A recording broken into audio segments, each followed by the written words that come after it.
നമസ്കാരം, മലയാളി വാർത്തയിലേക്ക് സ്വാഗതം. യമനിൽ 80 ഇടങ്ങളിലാണ് അമേരിക്കയുടെയും ബ്രിട്ടന്റെയും സൈനികർ കഴിഞ്ഞ ദിവസം ആക്രമണം നടത്തിയത്. ചെങ്കടലിൽ യമനിലെ ഹൂതികൾ ആക്രമണം നടത്തിയതിനെ തുടർന്നാണിത്. എന്നാൽ യമനിൽ ഇടപെടുന്നത് വളരെ ആലോചിച്ച് മാത്രമേ പാടുള്ളൂവെന്നും സംഘർഷം വ്യാപിക്കുന്നതിൽ നിന്ന് എല്ലാവരും വിട്ടുനിൽക്കണമെന്നുമാണ് സൗദി അറേബ്യയുടെ നിലപാട്. അമേരിക്കയെ സംബന്ധിച്ചിടത്തോളം വളരെ ചെറിയ സംഘമാണ് ഹൂതികൾ.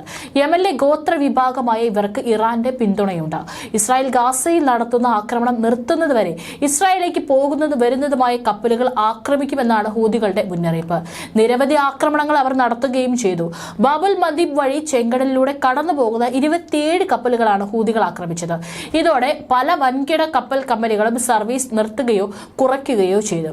ഇതാകട്ടെ ലോക സാമ്പത്തിക രംഗത്തെ ബാധിക്കാനും തുടങ്ങി. കപ്പലുകളുടെ സുരക്ഷയ്ക്ക് അമേരിക്കയും ബ്രിട്ടനും സൈനികരെ ഇറക്കി. ഇവരാണ് യമനിൽ ആക്രമണം നടത്തിയത്. ഗാസയിൽ ആക്രമണം ഇസ്രായേൽ നിർത്തിയാൽ മാത്രമേ തങ്ങൾ പിന്തിരിയൂ എന്ന് ഹൂതികൾ പറയുന്നു.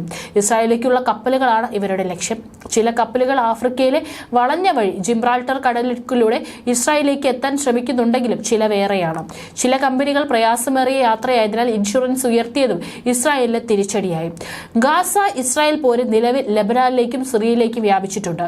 കൂടുതൽ രാജ്യങ്ങളിലേക്ക് വ്യാപിക്കുമോ എന്ന ആശങ്കയ്ക്കിടെയാണ് അമേരിക്ക യമനിൽ ആക്രമണം നടത്തിയത്. ഇതോടെ സംയമനം പാലിക്കണമെന്ന് സൗദി അറേബ്യ വീണ്ടും ആവശ്യപ്പെട്ടു. ചൈനയും ഇതേ ആവശ്യവുമായി രംഗത്തെത്തി. അമേരിക്കയെ കുറ്റപ്പെടുത്തി ആദ്യമായി ഒമാൻ രംഗത്ത് വന്നു. എണ്ണവില കുതിച്ചു കയറുന്നതാണ് ആഗോള സമൂഹം നേരിടുന്ന വെല്ലുവിളി.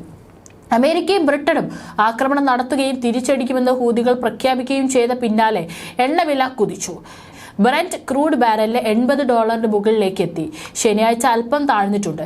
എങ്കിലും വിപണിയിലെ ആശങ്ക തുടരുകയാണ്. 15% കടൽ ചരക്ക് കടത്തും ചെങ്കടൽ വഴിയാണ്. ആക്രമണം ഭയന്ന് സർവീസ് നിർത്തുന്ന കമ്പനികളുടെ എണ്ണം വർദ്ധിച്ചു.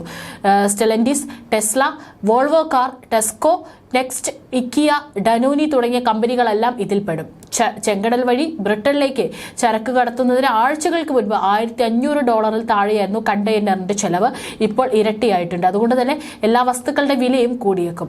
എണ്ണവില കുതിക്കുന്നത് ഇന്ത്യക്കും തിരിച്ചടിയാണ്. തിങ്കളാഴ്ച ടെഹ്റാനിലെത്തുന്ന വിദേശകാര്യമന്ത്രി എസ് ജയശങ്കർ ഇറാൻ നേതാക്കളുമായി വിഷയം ചർച്ച ചെയ്യും. 2016 ശേഷം യമനിലെ ഹൂതികൾക്കെതിരെ US നടത്തുന്ന ആദ്യ ആക്രമണമാണ് ഇത്. UK-യിൽ ഇന്നലെ വൈകിട്ട് വെർച്വലായിട്ടായിരുന്നു അടിയന്തര മന്ത്രിസഭാ യോഗം ചേർന്നത്. വ്യക്തമായ പദ്ധതികൾ സഹപ്രവർത്തകർക്ക് പ്രധാനമന്ത്രി വിശദീകരിച്ചു കൊടുക്കുമ്പോൾ വിദേശകാര്യ സെക്രട്ടറി ഡേവിഡ് കാമറൂണും പ്രധാനമന്ത്രിയുടെ ഓഫീസിലുണ്ടായിരുന്നു.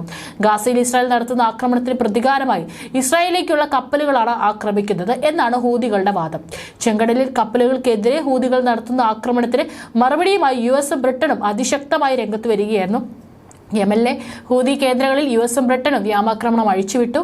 ചെങ്കടലിൽ US ചരക്ക് കപ്പലുകൾക്കെതിരായ ഹൂതി ആക്രമണങ്ങൾക്ക് തിരിച്ചടിയായുള്ള ആക്രമണമാണെന്നാണ് റിപ്പോർട്ട്.